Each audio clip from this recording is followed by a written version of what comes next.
Med Plus, çdo të enjte me fillim nga ora 20. Ju sjell informata, tema aktuale, këshilla e çdo gjë tjetër nga fusha e shëndetësisë. Med Plus me doktor Hektor Binishi për te mjekësisë. Teleshikues të nderuar miq të emisionit Med Plus, mirëmbrëma dhe mirë se erdhët në emision. Të dashur miq, sonte në Med Plus do të bashkëbisedojmë me një mysafire të veçantë, sepse historia e saj personale dhe profesionale është një histori përkushtimi, sakrifice dhe suksesi dhe është një model frymëzues për shumë të rinj në mjekësi dhe jo vetëm. Si shumë të rinj të talentuar nga trojet tona, ajo u detyrua të marrë rrugën e emigrimit pasi në vendin e saj nuk arriti të gjejë mundësinë për të ushtruar profesionin për të cilin ishte përgatitur me shumë mund dhe përkushtim. Si një mjekë dhe shkencëtare e re që ka ndërtuar karrierën e saj në Gjermani, ajo ka arritur të përfundojë jo një, por 3 specializime, duke dëshmuar përkushtimin për punë të palodhur dhe pasion të vërtet për profesionin. Gjatë rrugëtimit të saj, ajo me përpikëri e ka zbatuar dhe vazhdon të zbatojë një ndër motivet kryesore të saj të deklaruar ajo është se me punë arrihet çdo gjë. Sot, doktoresha mban një rol të rëndësishëm si kryetare e Federatës së Mjekëve Shqiptar në Evropë, duke bashkuar dhe përfaqësuar mjekët shqiptar që punojnë në vende të ndryshme të Evropës. Bëhet fjalë për doktoreshën Aurora Dollenberg. Mirëmbrëma doktoresh dhe faleminderit që pranuat me qenë mysafira jona. Mirë se ju gjeta, doktor Hektore, është kënaqësi që të jem pjesë e panelit tuaj sot. Doktoresh, unë e bëra një prezantim sado i gjatë që mund të tingëlloj për fillim, prapë se prapë ishte shumë i shkurt nga ajo që kemi lexuar për biografinë dhe për punën e juaj, nëse keni diçka të shtoni për ju si prezantim për publikun tonë. Unë ju përshëndes dhe ju përgëzoj shumë, doktor Hektori, për këtë emision kaq të rëndësishëm, sa të ngrohtë aq dhe profesional, sepse mendoj që edhe zëri i mjekëve dhe të profesionistave të shëndetit, të gjitha kushave që kemi, ka rëndësi që të transmetohet për pacientin shqiptar në mënyrë sa më profesionale siç dhe ju e bëni dhe me përgjigje kompetente. Prandaj, si fillim duhet ju them shumë faleminderit që jam e privilegjuar që të jem pjesë e këtij misioni sot. Dhe me të vërtetë historia që juve e nisët është historia e një prej mira mjekëve tashmë që dhe ekspertëve të shëndetit që kanë emigruar nga trojet shqiptare drejt Europës. Prandaj mund të them që kaq mjek të kualifikuar, ato 3 specializime që unë kam bërë ose doktoratura, kjo është vetëm një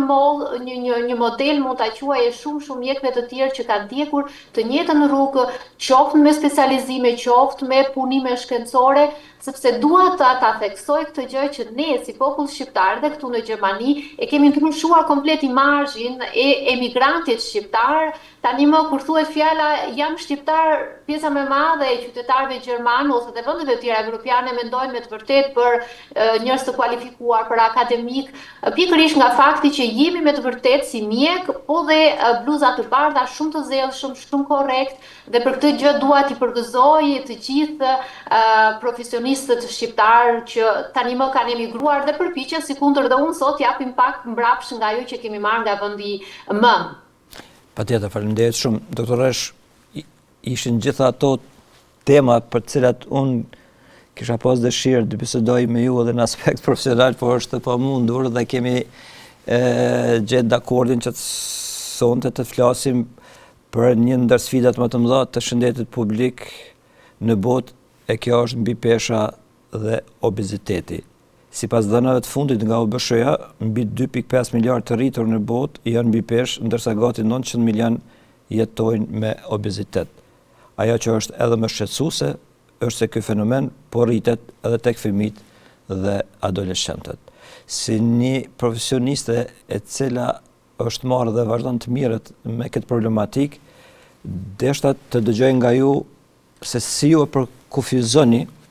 mbi peshën nga këndvështrimi shkencor. Në këto vitet e fundit, doktor Hektori, jemi marrë shumë me pandeminë e Covidit dhe pikërisht diagnosja është një epidemi. Pra është kaq e shpesh dhe përhapur siç e përmendët dhe ju në shifra, sa që pothuajse në nivel global 40 deri në 60% të popullatës, pra pothuajse gjysma e popullatës është e dhjamosur, është me mbi peshë. Prandaj e meriton kur i thon termin epidemi, që nënkupton që 1 në 2 të rritur e kanë mbi peshën dhe tani më, siç e përmendët, edhe fëmijët dhe adoleshentët që në moshë të hershme fillojnë që të kenë një dhjamosje të shtuar të trupit. Sipas definicionit të OPSH-s, një person quhet në mbi peshë në qoftë se BMI-a, pra Body Mass Index, që është një formulë e cila i referohet peshës trupore dhe gjatësisë të trupit të individit. Në qoftë se BMI-a është më shumë se sa 30, atëherë ne e quajmë këtë person mbi peshë ose obez. Prandaj edhe i referohemi në klinikën e përditshme pikërisht të këtij parametri 30-s. Doktoresh, janë disa dilemat të njerëzit, sepse disa e konsiderojnë mbi peshën diçka si jo shumë serioze dhe jetojnë ta quaj një jetë normale pa ndonjë të lashë, ndonjë problem shëndetësor. Sipas mendimit juaj, a duhet më të vërtet të ketë gjithë këtë fokus mbi pesha apo është paksa egzageruar mendimi juaj? Doktor Rektori, kjo është një pyetje shumë e drejtë, sidomos me historikun që kemi ne si shqiptar, që mos të harrojmë që në kohrat kur ishte mbase populli shqiptar pak më i varfër, dhjamosja të qenurit pak i bëshëm, që i themi ne, ka qenë një shenjë mirëqenie. Pra, vendet dhe Shqipëria, Kosova renditen akoma të vendet e pakta dhe të fundit në Europë, që quhen vende akoma në zhvillim dhe të varfëra, edhe pse mentaliteti tani ka ndryshuar dhe askush nuk dëshiron që të jetë në mbi peshë ose pak dhjamosur, por sidomos brezi i ri tentojnë që të jenë sa më të trajnuar me muskuj dhe jo me masë dhjamore në trup. Por mos harrojmë që brezi, mund ta quajmë i prindërve ose i gjyshëve tanë, dhjamosën e kanë pasur një shenjë të një pasurie dhe të mirëqenies. Dhe të ndryshojmë këtë mentalitet nuk është gjithmonë i lehtë, sepse shumë nëna shqiptare ecin me mentalitetin që nëse fëmia nuk është buçko, ta mami shëndosh, do të thotë që nuk e ka ushqyer mirë. Prandaj edhe ne si mjek, ju e dini shumë mirë dhe mjekët pediatrë janë ata që e kanë punën kryesore për t'i bindur nënat shqiptare që të qenurit në një peshë normale është më mirë se sa të jesh i dhjamosur, sepse ky fëmijë ose adoleshent ka pastaj rrezik më të rritur për në moshën adulte që të ketë sëmundje të ndryshme, qoftë të diabetit, pra sëmundjen e sheqerit, qoftë sëmundjen e zemrës, pra këto fëmijë dhe adoleshent të cilët abuzojnë me ushqimin, duke ngrënë 2 fish ose 3 fish nga ç'duhet, këta më tutje kur rriten kanë mundësinë që të sëmuren më shpejt se sa ata të cilët ne quajmë ata fëmijët elegantë që nuk kanë dhjam në trup. Ndërsa për të rriturit, patjetër që tani më dhe populli shqiptar është i sensibilizuar që edhe mosha e tretë, që nuk duhet të hanë shumë brumëra. Edhe pse kemi kuzhina jonë shqiptare, është pak orientale në sensin që i preferojmë ndonjëherë dhe piten dhe baklavan, pra që kanë brumra në vetvete, por unë e shoh që të gjithë e din shumë mirë ku e mëkatojnë, në thonjë, sa edhe thonë doktorisha, unë nuk po ha, kam hequr dorë nga buka e bardhë, të marrë më mirë bukën e zezë, pra ka edhe në moshën e tretë, ka një sensibilizim të lartë që dhjamosja nuk është tani më shenjë mirëqenie, por shenjë që nuk i kanë respektuar rregullat e të ngrënies, të lëvizjes dhe të ushqimit të mirë. Prandaj është një rrezik dhe nuk duhet shikuar si diçka normale që duhet pranuar te aty, por një shenjë paralajmërimi për sëmundje të ndryshme, qoftë të zemrës dhe sëmundje të tjera metabolike që quajmë ne, pra të diabetit e të tjera, të cilat mund të vinë në momentin që jemi të dhjamosur. Doktoresha, përmendet kuzhinën tonë, e konsideroj si ndër kuzhinat më të mira dhe me të vërtet ato që e përmendet si pitja dhe të ëmbëlsira tjera që janë tradicionale, me të vërtet shumicën e rasteve njerëz e kanë shumë vështirë mi rezistua dhe pse duhet të rezistojnë, por deshta të flasim edhe për faktorë të cilët janë ata kryesor që përmenden si shkaktor të obezitetit, gjenetika, ushqimi, stili jetës, mosha e të tjera. Mendoni që janë këto ndër faktorët apo ka edhe diçka tjetër? Po, shumë e drejtë doktori ju përmendët shumë sakt që është një sëmundje multifaktoriale, pra në disa faktorë njëkohësisht dhe është një gabim i madh që shumë mjek në ambulancat e tyre ose edhe në për spitale ndonjëherë i thon pacientit që thjesht ke ngrënë më shumë kalori se ç'duhet, prandaj je mbi peshë.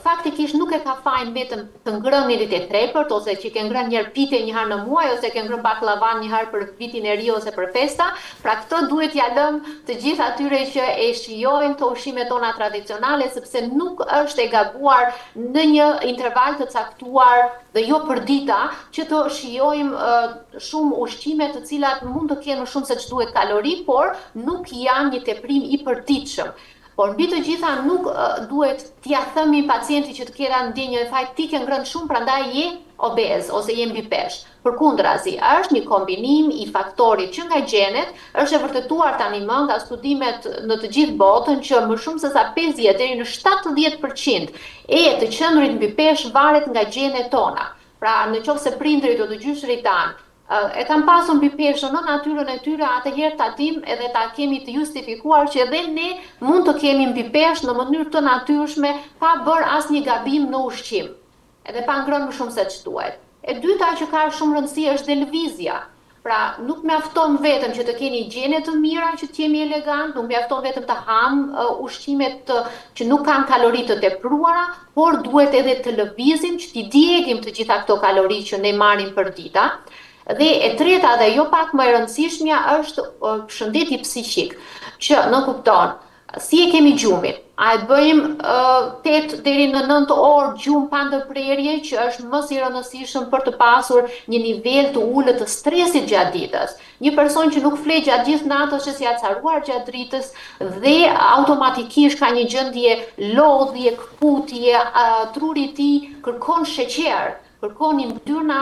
jo të mira dhe automatikisht këto persona që flen keq, që kanë një nivel të lartë të stresit të përditshëm, këto persona tentojnë të ushqehen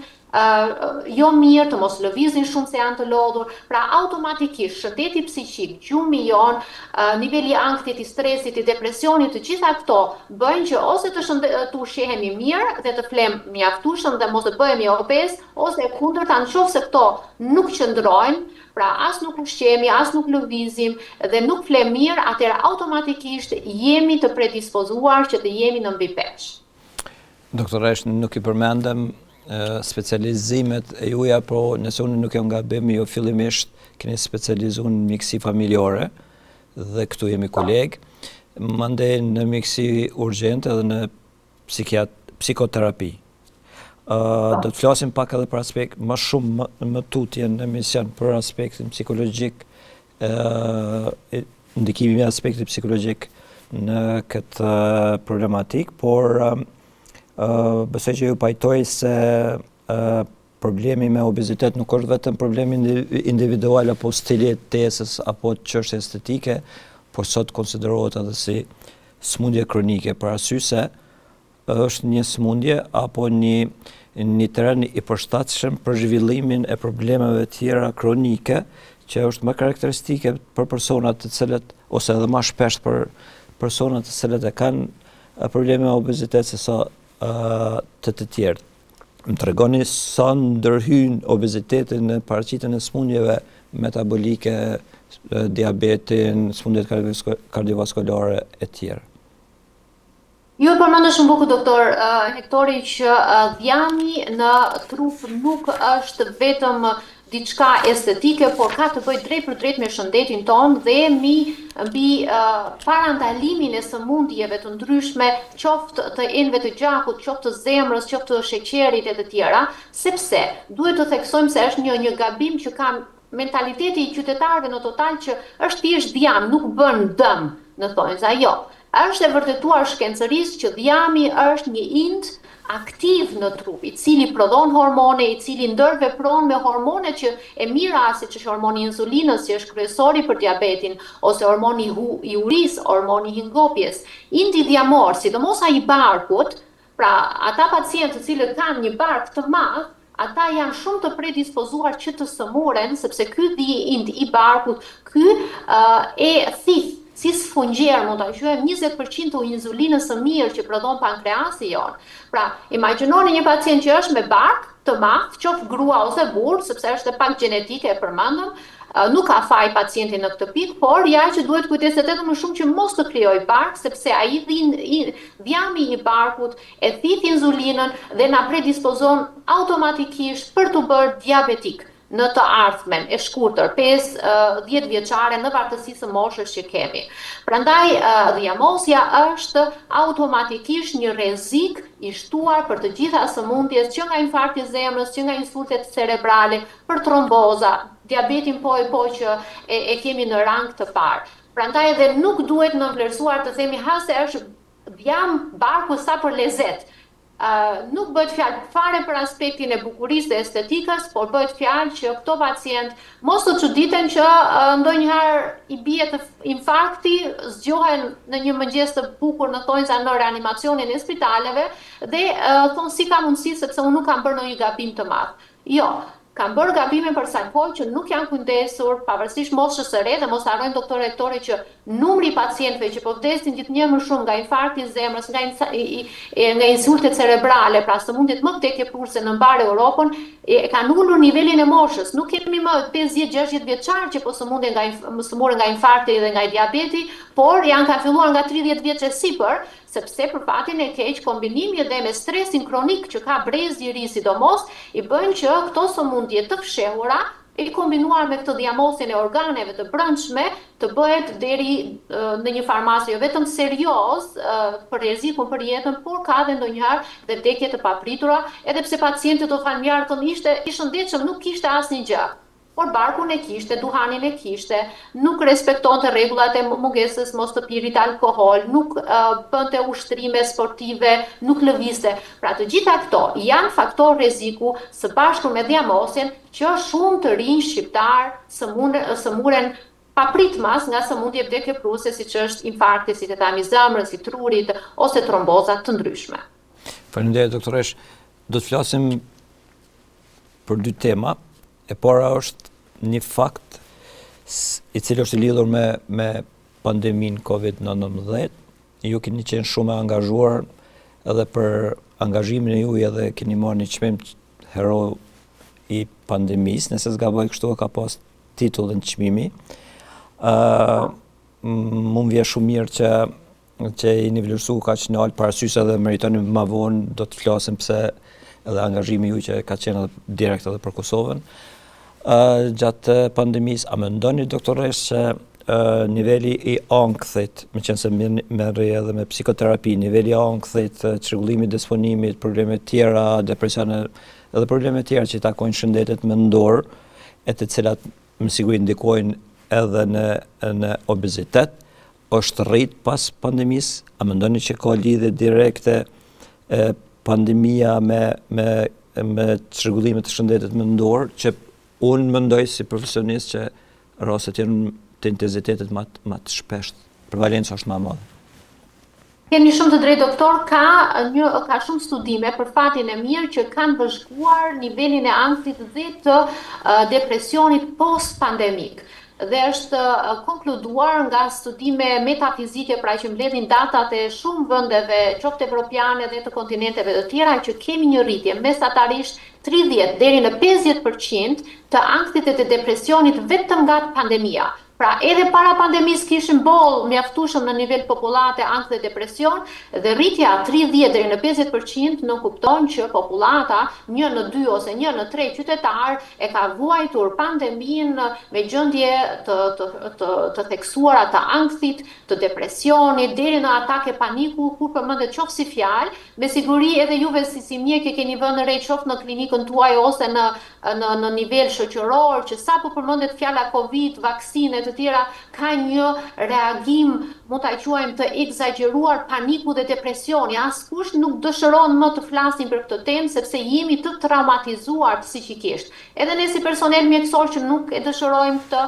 edhe vetë qytetarët, edhe shoh edhe tek niveli i vaksinimave, mund të raportoj që për këtë vit për shembull, këtu në Gjermani pjesa më e madhe, 95% të qytetarëve, dhe unë kam edhe shumë edhe shqiptar, nuk e dëshironin fare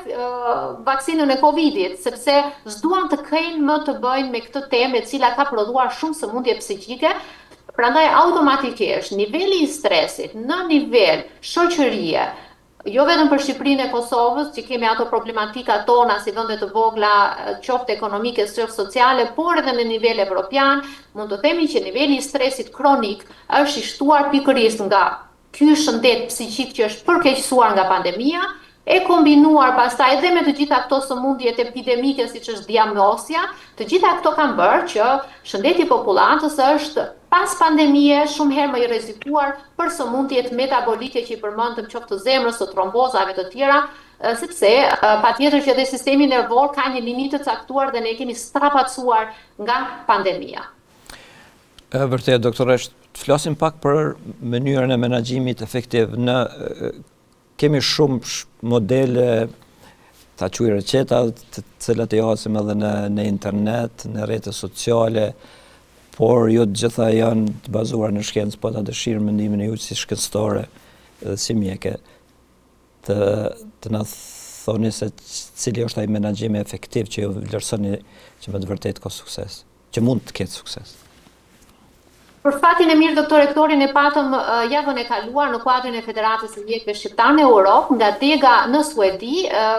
kemi shumë kolegë të përhapur në gjithë Europën dhe Dega e Suedisë është ndër më aktive dhe mbi të vërtet ka studimet më të mira nga qendrat universitare aty në lidhje me obezitetin. Endokrinologjia, siç e dini, është një specialitet shumë i rrallë dhe i veçantë dhe kushton shumë dije, sepse hormonet që studiohen në endokrinologji janë çelësi, mund ta quajmë, qoftë për obezitetin, qoftë për rënien në peshë, qoftë për sëmundjet e ndryshme që nga tiroidja, që kanë ndikim në mbi peshë, tek diabeti etj. Me radhë. Pra, hormonet për të gjitha qenjet, qoftë ato femra që janë kryesore, por edhe tek burrat, janë një fjalë kyçe kur bëhet fjalë për sëmundje ose për parandalimin e tyre. Prandaj dhe në muajin e marsit që jemi tani, që është muaji i adipozitetit, pra të mbi peshës, ne zgjodhëm si Federatë e Mjekëve që të flasim mbi peshën, dhe specialistja shqiptare që patëm aty në Suedi, doktoresh Geriolda, na tregovi që rastet e komplikuara të obezitetit që përfundojnë në qendrat universitare për t'u trajtuar, sepse në ambulancat, qoftë ke juaja ose tek imja, kur na vin pacientët dhe themi, i thot pacientja, sidomos femrat janë ato që vuajnë më shumë, se kanë më shumë probleme me çrregullimet hormonale në menopauzë ose para menopauzës. Këto femra referojnë, këto paciente të gjinisë femërore referojnë që kanë një obezitet shumë rezistent që nuk reagon as ndaj sportit, as nga ushqimi me shumë pak kalori, nuk reagon madje edhe ndaj disa lloje medikamentesh që kemi edhe ne këtu në tregun gjerman, por që me siguri ka dhe tregu shqiptar që janë medikamente që heqin oreksin, pra orlistati, tenuate, kemi emra të ndryshme që ekzistojnë, që janë të licencuara nga EMA në nivel evropian, edhe këto medikamente që heqin oreksin, që ulin numrin e kalorin, nuk kanë arritur të japin një efekt të dukshëm në uljen e diagnosis të këtyre pacienteve, dhe këto raste ne i referojmë pastaj në qendrat klinikat universitare, dhe specialistja endokrinologjisë na tregovi që është edhe për ne ambulatorët është shumë e gabuar që ti bëjmë pacientët gjithmonë me faj që kanë ngrënë shumë. Duhet me patjetër të shikohen, të bëhet një profil shumë i gjerë i të gjitha hormoneve, duke filluar që nga hormonet që prodhohen në tru. Patjetër që pacientët e duan një gjuhë sa më pak me terma mjekësor, por kemi një qendër në mezin e trurit që është një gjendra kryesore që na prodhojnë të gjitha hormonet. Ne si kolege përdorim adenofizën shumë shpesh, por pacienti mjafton të di që është një qendër, mund ta quajmë dirigjente e të gjitha gjendrave të tjera, që të tiroidës që e kemi në fyt, që të pankrasit që është gjendra e për diabetin, pra të gjitha gjendrat e trupit në fund të fundit kontrollohen nga kjo qendër që kemi në tru, dhe ndonjëherë pacientët me për arsye gjenetike, pra i tham që adipoziteti terminohet para përcaktohet që në lindje nga gjenet deri në 70%, që është një përqindje shumë e lartë, bëjnë që këto hormone që prodhon truri jon të jenë kaq të çrregulluar, sidomos te gjinia femërore, saqë është e paevitueshme që këto të gra të kenë një mbidhjamosje e cila është pothuajse rezistente ndaj të gjitha masave që njohim. Prandaj unë si mjeke, sidomos te specialiste e mjekësisë së familjes, jam e detyruar të këto pacientë i dërgoj tek specialisti, pra në qendrat universitare. Por një përqindje të lartë të pacientëve që janë akoma moshë të re, që janë të disiplinuar, unë shumë herë kur nuk i kam provuar të gjitha, madje deri ka ato gjilpërat e famshme doktor që jepen qoftë Manjaros, qoftë Ozempikut, pra tregu evropian e ka licencuar pak të shiten, qoftë edhe me kostot private të pacientit, se Kasa e Shëndetjet edhe këtu në Gjermani nuk i paguan, po nuk që diabetik, por i ka lejuar që të pak në që dëshirojnë ta marrin. Edhe këto gjilpëra ndonjëherë nuk i japin efektin e tyre, atëherë unë doktor i jap një këshill që është ajo që thë masa e fundit, ultima ratio, pra nga latinishtja, nuk kemi mas tjetër, që është ai argjërimi mjekësor. Fjala Ramazan e njohim të gjithë, pra është argjërimi për arsye fetare, kur hahet një herë në ditë, kurse argjërimi mjekësor parashikon që për një kohë të caktuar, për shembull 3 ditore është ajo koha optimale, të ushqehemi me 0 kalori, pra vetëm të pimë lëngje dhe të marrim elektrolitet kriprat për muskujt e zemrës, për muskujt e tjerë të trupit, në mënyrë të tillë që trupi të jetë i hidratuar dhe të mos vuajë nga humbja e kriprave,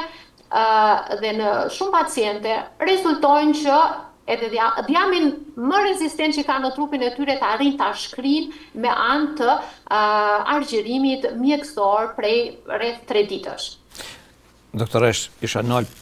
pak më shumë në këtë metodë që ju vazhdoni ta rekomandoni. A mendoni që tash për rolin e autofagisë është dhënë edhe çmimi Nobel?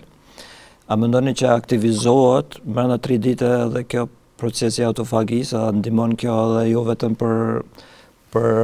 obezitet ose për kontrollim të peshës, por edhe për shëndetin përgjithësi, kur i përmendet lëngjet që duhen të konsumohen, na tregoni pak në mënyrë më specifike cilat janë ato që i preferoni dhe ky agjërimi 3 ditor, a përsëritet në çfarë cikle periodike përsëritet, çdo muaj, me radhë, se u e konsideroj shumë të rëndësishëm.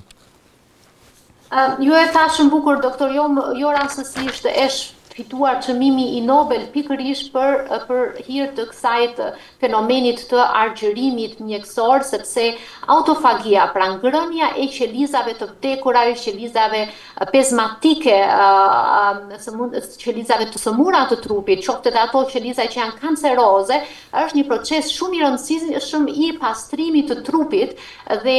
në mjekësi ndonjëherë trupi jonë është mund ta quajmë një makinë biologjike perfekte, e cila është e para shikuar edhe gjenetikisht që t'i rezistoj uris, t'i rezistoj etjes, sforcimit fizik, edhe në kushte nxehtësie, pra vape të madhe ose ftohti të madh, ne përsëri mbijetojmë, prandaj edhe gjenet tona e njohin, e kanë të regjistruar argjërimin, pra të mos ngrënit, që në korat e lashta, sikundër dhe kafshët ndonjëherë e themi në natyrë duhet të durojnë 2-3 ditë nëse s'ka për të ngrënë, edhe trupi njeriut është i projektuar që të rezistoj shumë mirë urisë për 2 ose në 3 ditë. Dhe me të vërtetë autofagia, pra pastrimi i trupit nga të gjitha qelizat e fqija, po e quajmë, fillon madje që pas ditës së parë, pas 24 orësh që ne nuk kemi ngrënë, vetëm kemi pirë lëngje me 0 kalori, fillon që trupi t'i vrasë të gjitha qelizat e panevojshme që po t'i lëmë aty mund të bëjnë që shetam ose kancer, krijojnë inflamacione, pezmatime të ndryshme, qoftë të kyçeve që e quajmë reumatizëm, krijojnë pezmatime në zorë që ne e quajmë kolit, ose krijojnë gastrite, pra acarime të stomakut, pra trupi ndonjëherë funksion më mirë kur ne e irritojmë më pak duke ngrënë vazhdimisht. Pra, ndonjëherë më shumë është më pak në rastin e të ngrënit, sepse mos të harrojmë që në momentin që ne ham 3 vakte në ditë, Pra ajo stili I shoqërisë moderne I konsumimit masiv mund ta quajmë, është një punë e madhe, një lodhje e madhe, qoftë për stomakun që do tresi, qoftë për zorrën që duhet punoj pa pushim. Dhe në momentin që ne bëjmë 3 ditë pauzë, pra pushim për trupin dhe për organet e brendshme, automatikisht trupi fillon të regenerohet dhe të shëndoshet në mënyrë spontane, vetëm duke pirë lëngjit dhe kripra që ka nevojë muskulatura. Prandaj dhe unë e këshilloj rregullisht për të gjithë pacientët që vuajnë nga sëmundje kronike, që janë të rrezikuar për kancer, unë vetë kam qenë e rrezikuar dhe e aplikoj rregullisht doktor Ektori që një herë në muaj, për të përgjigjur pyetjes sa shpesh e bën. Një herë në muaj unë bëj një regenerim të trupit duke argjëruar në mënyrë mjekësore, pra pa ngrënë për 3 ditë rresht dhe mund të referoj që automatikisht kam shumë energji, edhe pse paradoksi është që ti s'ke ngrënë dhe si ka mundësi që arrin të punosh, arrin të vazhdosh të kujdesesh për familjen, të gatuash madje për të tjerët në kohën që vetë nuk ka. Të gjitha janë të mundshme në momentin që pacienti është informuar dhe e di se sa vlera të mëdha mjekësore fshihen pas një argjërimi mjekësor prej 3 ditësh. Doktore, shumë faleminderit. Shumë rëndësi kjo. I përmendet terapinë medikamentoze, mandet do të kthehemi edhe për llojin e ushqimit që e preferoni edhe atë të cilën nuk e preferoni. Edhe këtu të ne kemi Ozempic, kemi Wegovy, kemi Mounjaro, të cilët normal ne nuk kemi sigurim shëndetësor për fat keq në Kosovë dhe gjitha janë me angazhime private të njerëzve. Pyetja ime ishte e lidhur me efikasitetin sipas mendimit juaj, a është zgjedhja e parë, a duhet me qenë zgjedhja e parë kjo dhe sa efikase I vlerëson këto medikamente? Falenderoj shumë për pyetjen doktor që ma drejtuar kështu është zgjedhje e parë. Pikërisht ky është mesazhi që bëm në atë trajnimin që patëm me mjekët suedez, shqiptarët suedez, që është zgjedhja e fundit. Pra të gjithë pacientët që janë të rrezikuar për një sëmundje shumë të rëndë, qoftë infarkti, zemre, diabeti, që kanë një obezitet të shtuar që nuk arrin do ta trajtojmë me masa normale, këto pacientë I dërgojmë në qendrat universitare dhe edhe në qendrat universitare kjo është masa e fundit që ata aplikojnë sepse nuk kanë alternativë tjetër dhe duke filluar gjithmonë me dozat më të vogla, jo me ato dozat e larta që jepen në Kosovë dhe në Shqipëri dhe me ato çmimet marramendse që xhepi I pacientit shqiptar ka të pamundur që t'i paguaj, sepse nuk po e paguan dot edhe qytetari gjerman ose suedez, sepse janë medikamente për marketing, janë medikamente që ju bëhet reklam për bukuri dhe jo mbi të gjitha për shëndet. Prandaj dhe është zgjedhja e fundit dhe që jepet jo nga mjeku I familjes ose diabetologu, rregullisht, por jepet nga mjekët specialistë të qendrave universitare vetëm në një përqindje shumë të kufizuar të pacientëve. Atë që unë I këshilloj gjithmonë, sidomos pacientëve femra që e kërkojnë tani po fillon pranvera, të gjithë duan të bëjnë pak më elegant, të parapërgatiten për verën, dhe femrat mosha 20 deri në 40 vjeç I kam të përditshme që vjen me atë lutjen doktoresha do ma nënshkruash pak një recept për këto gjilpërat dhe gjëja e parë që I them, përpara se të shkojmë te gjilpëra, e cila ka efekte të pafunda anësore, që nga vartësia psikologjike, vartësia trupore, nga efekti jojo, pra në momentin që ti e ndalon terapinë me këto medikamente, ti e rikthehet pesha dhe diamosja siç e ke pasur. Dhe mbi të gjitha ato që tham dhe kostot e larta, them përpara se të shkojmë te gjitha këto efekte anësore, atëherë unë të rekomandoj për shembull një argjërim 3 ditor në muaj, I cili e ka 0 kosto, pra nuk kushton asnjë gjë, madje I them që kur sen të lekët e pazarit për 3 ditë, duke nuk do vrasësh me mendje çfarë do blesh dhe çfarë do gatuash për 3 ditë rresht. Dhe pastrohet jo vetëm trupi nga të gjitha këto qëliza kanceroze dhe qëlizat që bëjnë sëmundje, por ato që unë e theksoj dhe si psikoterapiste është që pastrojmë të psiqikën tonë. Pacient që arrin të durojnë 3 ditë rresht, urin, vetëm duke pirë lëngje dhe duke marrë vetëm kripra, këto pacient bëhen nga ana psiqike shumë herë më të fuqishëm. Atë fjalën që e përdorim rezilient, pra arrin të përballojnë kriza të ndryshme emocionale shumë herë më mirë se sa një pacient që nuk guxon asnjëherë që trupin ta lë pa sheqer. Truri, por nuk ngrën çdo gjysmë ore, çdo një orë, një karamele, një bonbon, dihet truri I acaruar. Këto janë pacientë të cilët me të vërtet kanë vartësira psikologjike ndaj ushqimit, ndaj diamosjes, sepse nuk e kanë trajnuar ndonjëherë trurin dhe nuk janë të bindur që truri i tyre është aq i fuqishëm sa që të arrijnë të durojë 3 ditë urinë. Prandaj këtë sfidë kur e kalojnë shumë pacientë provojnë argjërimin më shumë 3 ditor, që e ka marrë çmimin Nobel pikërisht nga fakti që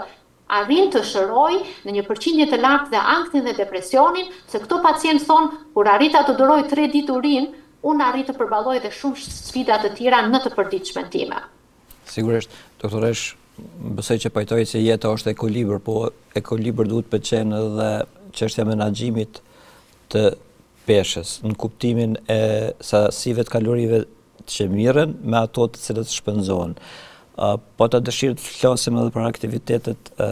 fizike apo sportive në kombinim me mënyrën e ushqyerjes. Sa i jep një rëndësi dhe cilat janë ato aktivitetet të cilat shumë lehtë mund të zhvillojmë, nuk kushtojnë fare, po janë shumë dobishme. E theksuam që në fillim doktor rektori që mbi pesha është një kombinim i gjeneve, pra ata që kanë gjenet për të qenë të mbi peshë duhet kujdesen më shumë. Kjo është realiteti. Ka ca që i kanë gjenet që janë elegant, hanë shumë, edhe përsëri janë elegant sepse trupi i tyre i shpërbën kaloritë që hanë në një kohë shumë të shpejtë. Dhe këtu pastaj luajnë patjetër një rol të rëndësishme edhe hormonet, sidomos hormonet e tiroides. Sa më shumë hormone të prodhojmë, aq më të shpejtë kemi atë metabolizmin e trupit, që do të thotë makineria ecën me shpejtësi edhe djeg atë benzinën, pra ushqimin që ne marrim në një kohë të shkurtër. Por në fund të ditës të gjithë duan që të jemi të shëndetshëm, të jemi sportiv, të jemi elegant, edhe ata që kanë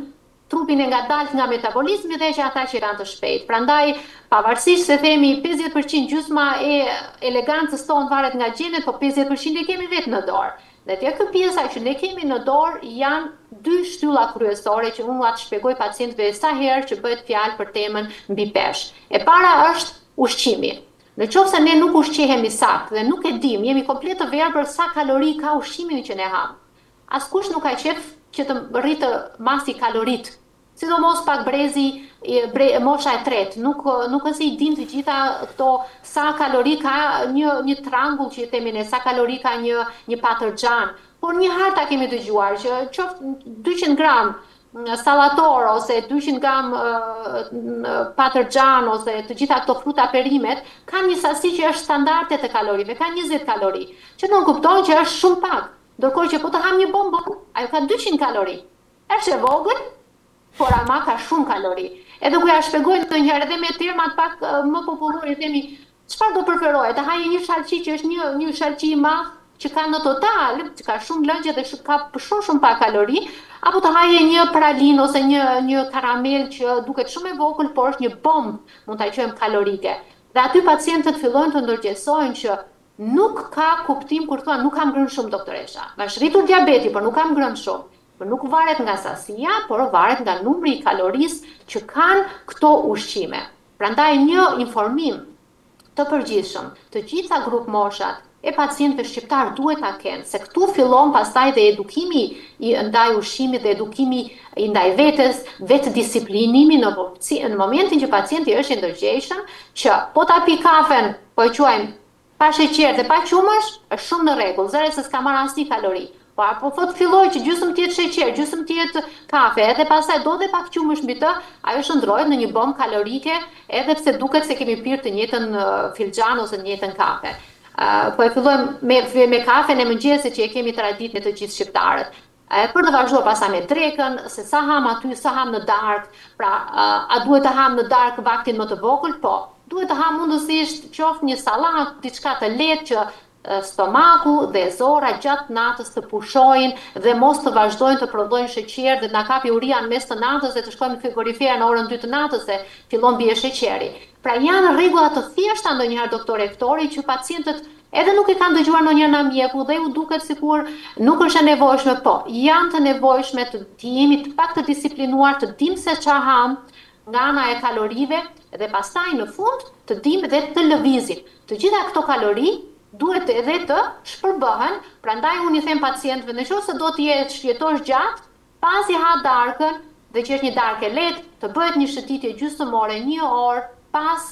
darkës që bën që jo vetëm që t'i tresim ato ushqimet, trurim e lodhim pak, muskujt e lodhim, bëjmë dhe një gjumë shumë të mirë dhe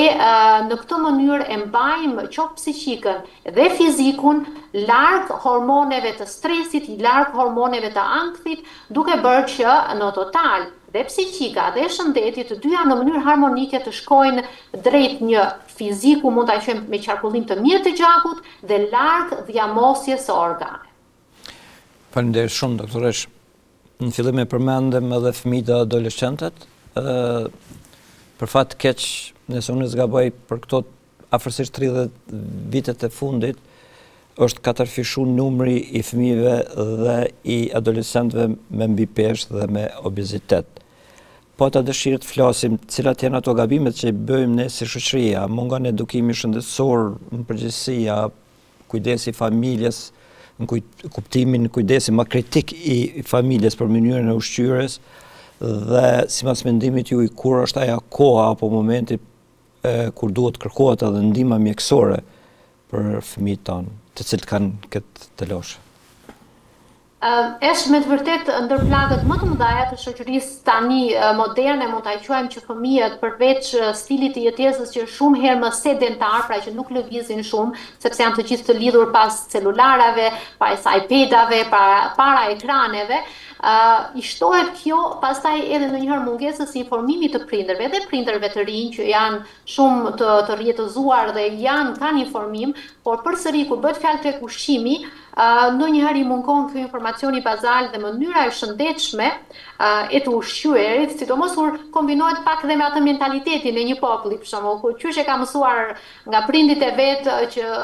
pak fëmijë shëndetshëm është gjoja, pak fëmijë dhjamosur është gjoja më i shëndetshëm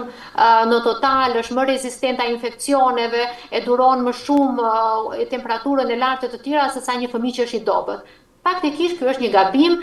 sepse pikërisht fëmijët që janë më elegant, që kanë më shumë lëvizje, pra masë muskulore se sa masë dhjamore, janë fëmijët që i përballojnë të gjitha infeksionet dhe rriten nga ana neuropsikologjike, pra në ana nevore dhe psikologjike shumë herë më mirë se sa një fëmijë që është mbi dhjamosur, që ka të vështirë që të luajë me fëmijët e tjerë, që ndonjëherë bullizohet në kopësht ose në shkolla sepse është buçko. Pra, sidomos edhe vajzat e vogla, kur janë të ashtu të dhjamosura, i vjen fëmijët e tjerë epitete të cilët bëjnë që këto fëmijë që në moshë fëminore të kenë atë ndjenjën e nënvlerësimit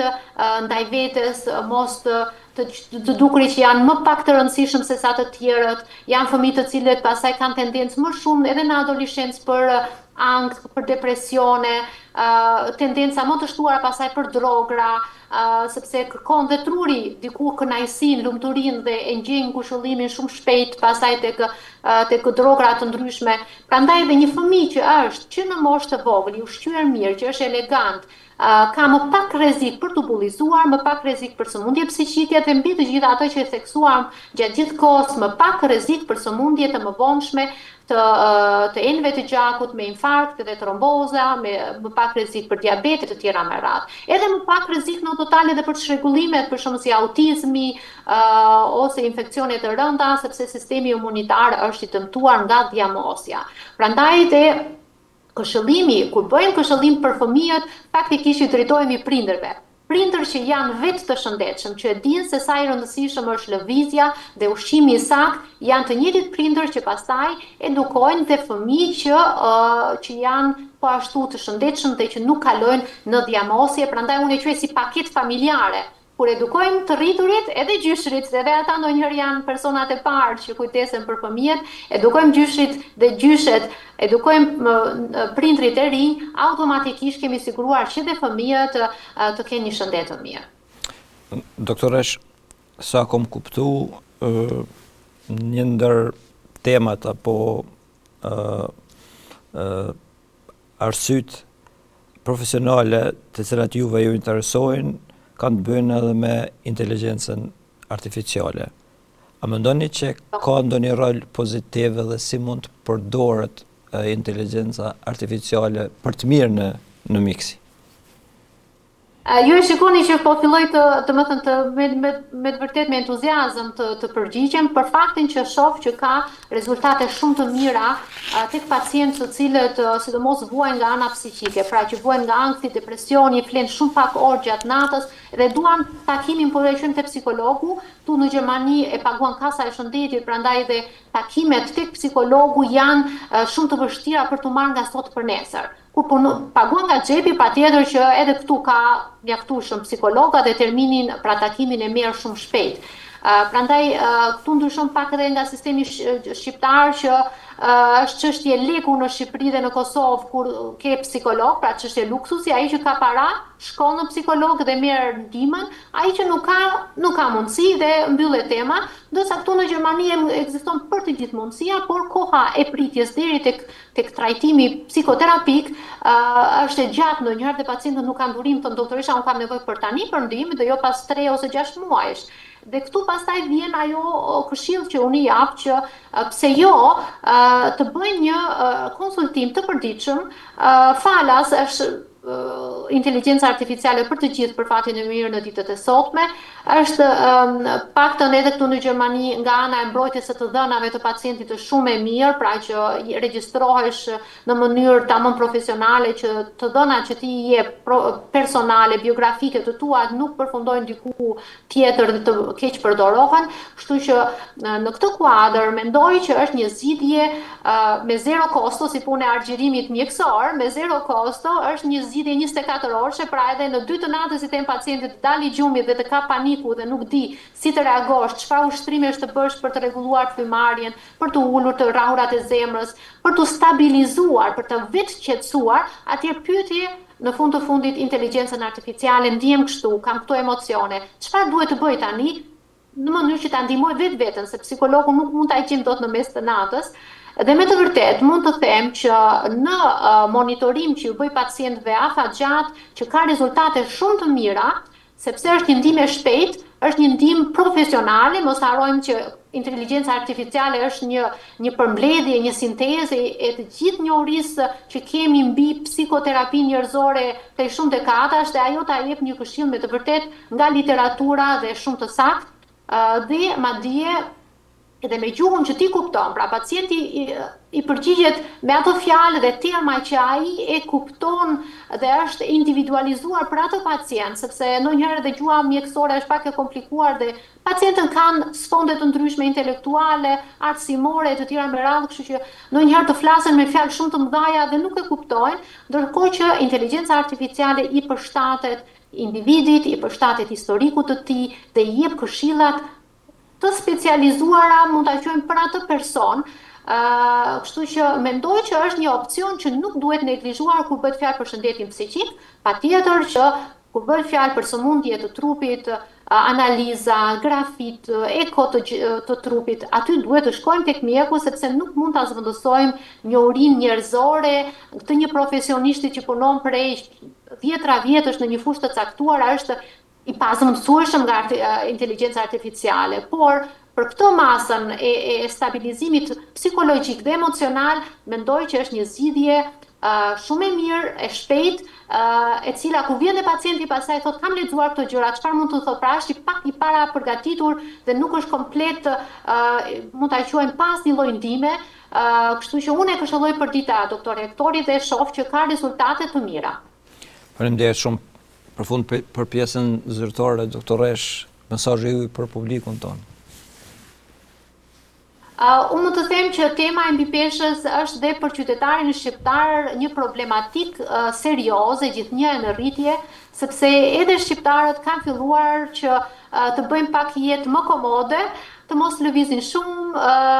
të mos ndajmë shumë nga ekranet, qoftë të celularit, qoftë të televizorit. Tani jemi edhe në periudhën e Big Brother, qoftë në Kosovë dhe në Shqipëri të gjithë janë ulur dhe shikojnë mundësisht në 24 orë. Kështu që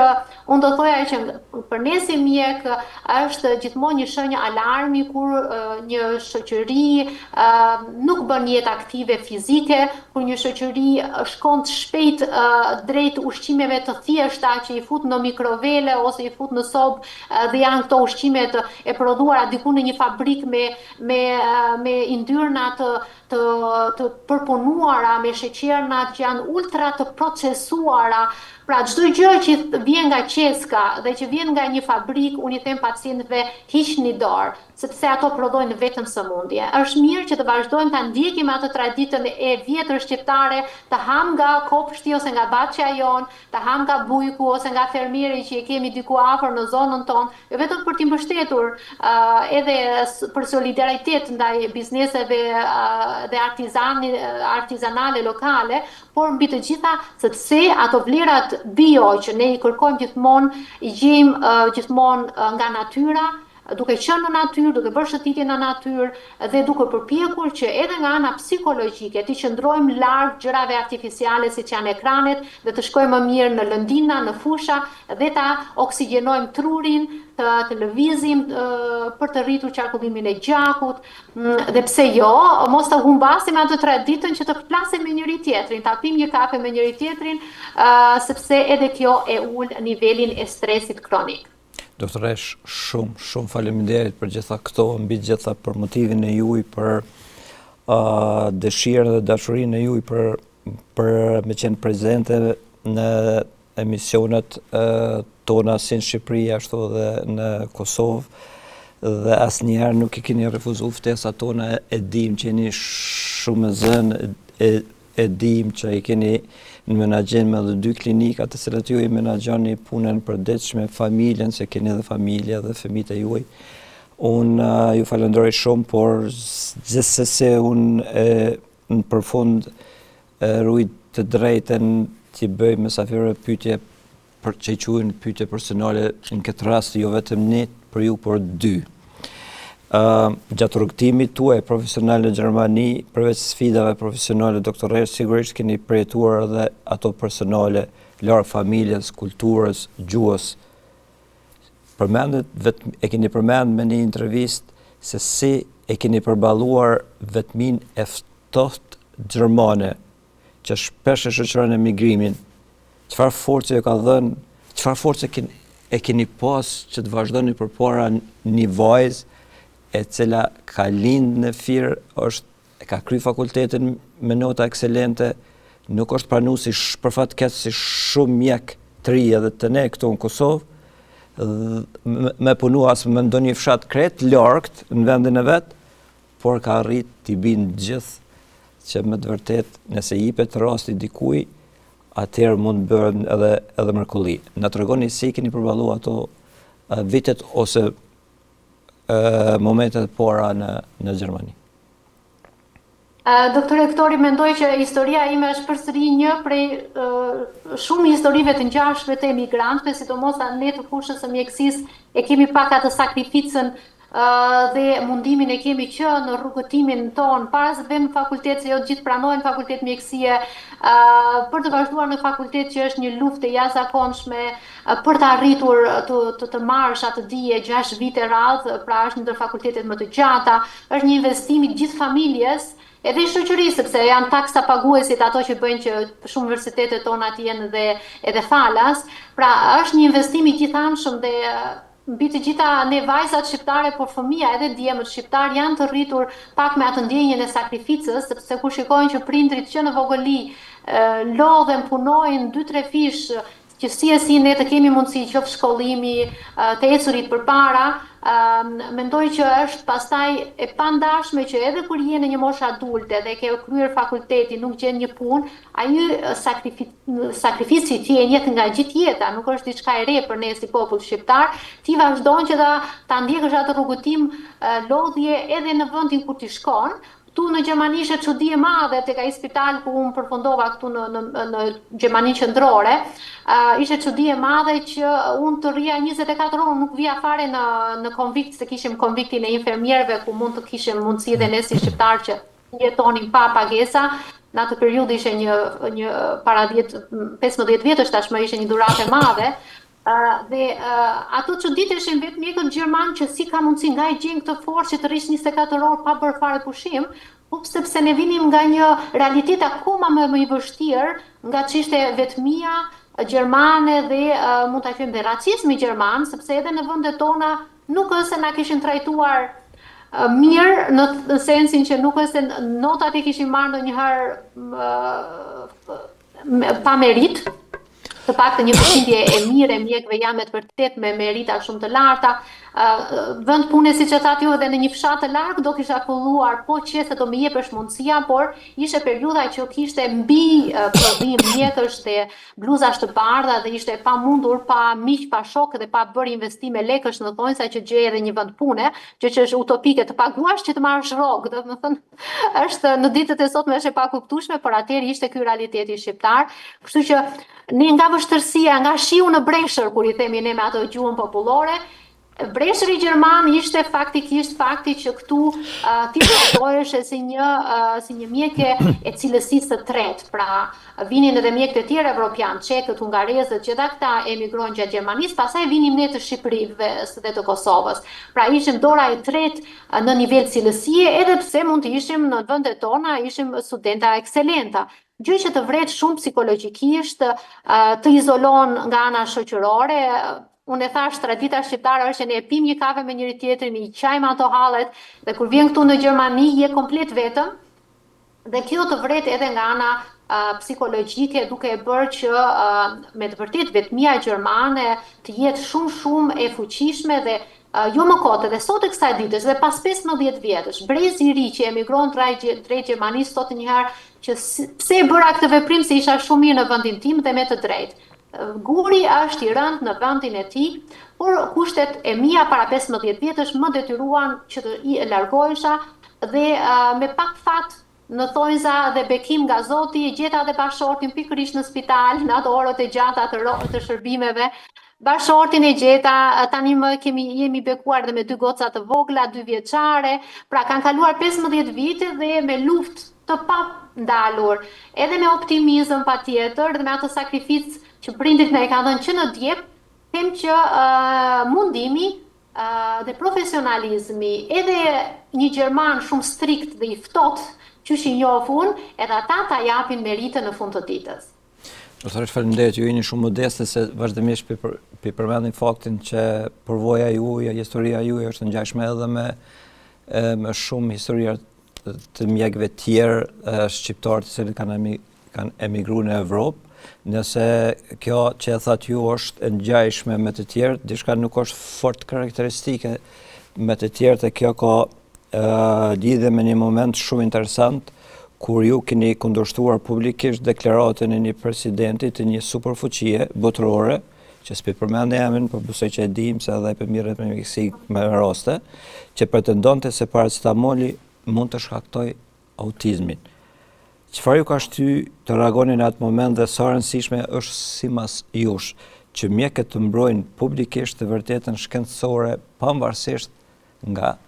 kush? Është një ndër fatkeqësitë më të mëdha në ditët e sotme, keq informimi dhe persona që nuk janë kompetent dhe profesionalistë asaj fushë të flasin para profesionistëve, dhe mendoj që për te faktit që ne respektojmë çdo kënd, mendimi është dhe opinioni është i lirë dhe demokratik, ku bëhet fjalë për shkencën, aty nuk ka më opinione, aty ka fakte shkencore dhe studime, dhe nuk ka rëndësi nëse je president i një shteti të fuqishëm ose një mjek ose një qytetar i thjesht i një vendi të vogël siç është Kosova apo Shqipëria, të para shkencës të gjithë jemi të barabartë, dhe kur fillojnë përfaqësues shtetesh të flasin, të keq informojnë, duke futur panikun nënave shtatzana dhe duke thënë që paracetamoli shkakton autizëm, ose mos ai që ka marrë paracetamol ja ka vënë fatin e keq fëmijës së tij, mendoj që aty është detyra qoftë imja si mjek, po të gjitha bluzave të bardha të solidarizohen me shkencën dhe të dalin dhe ta mbrojnë me studimet shkencore që janë mbar kombëtare, jo atë një studim i vogël në një vend të vogël që nuk ka asnjë lloj relevance. Ne doktor Hektori e dim që edhe studimet kanë pesha të caktuara shkencore, kanë studime madhore që përfshin që janë ato të vendeve skandinave që përfshin mira fëmijë të lindur nga nëna shtatzane që e ka marrë paracetamolin dhe tregojnë që pavarësisht marrjes ose jo të paracetamolit, fëmia ka lindur i shëndetshëm dhe nuk ka asnjë ndikim nëse ke pirë 1 herë ose 2 herë paracetamol në shtatzani. Pra, këto studime që përfshin kaq shumë mira pacient janë patjetër nga pesha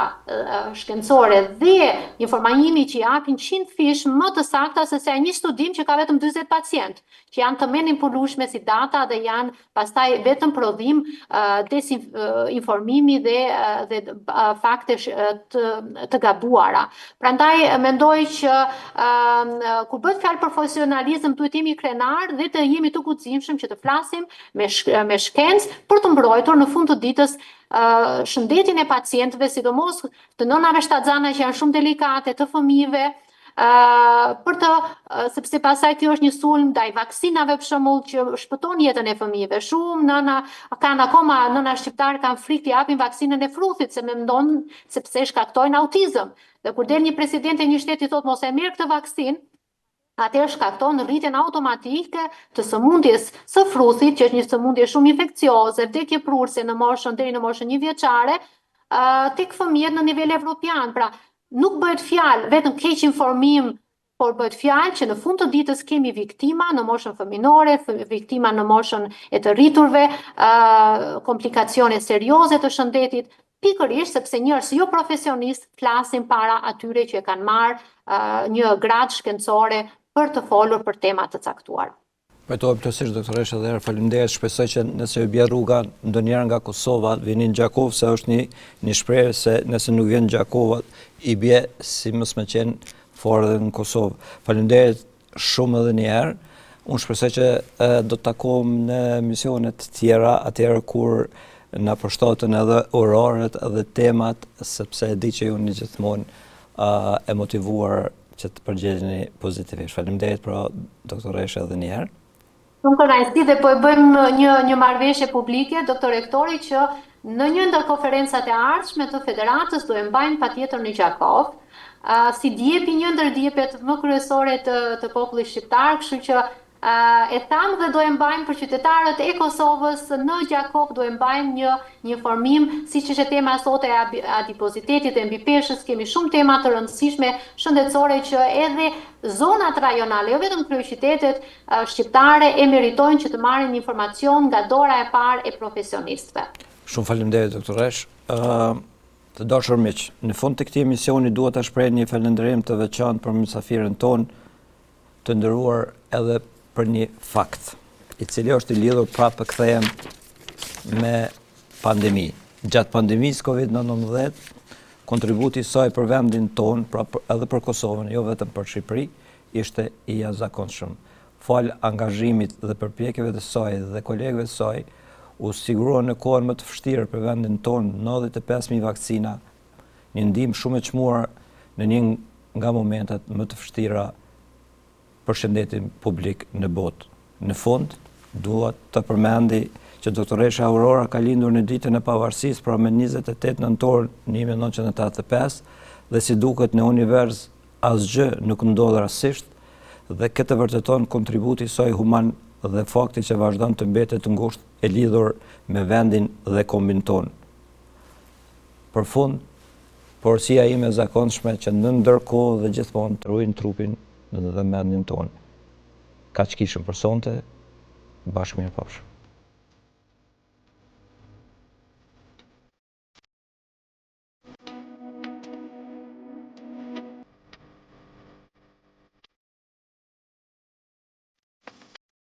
Med Plus, çdo të enjte me fillim nga ora 20. Ju sjell informata, tema aktuale, këshilla e çdo gjë tjetër nga fusha e shëndetësisë.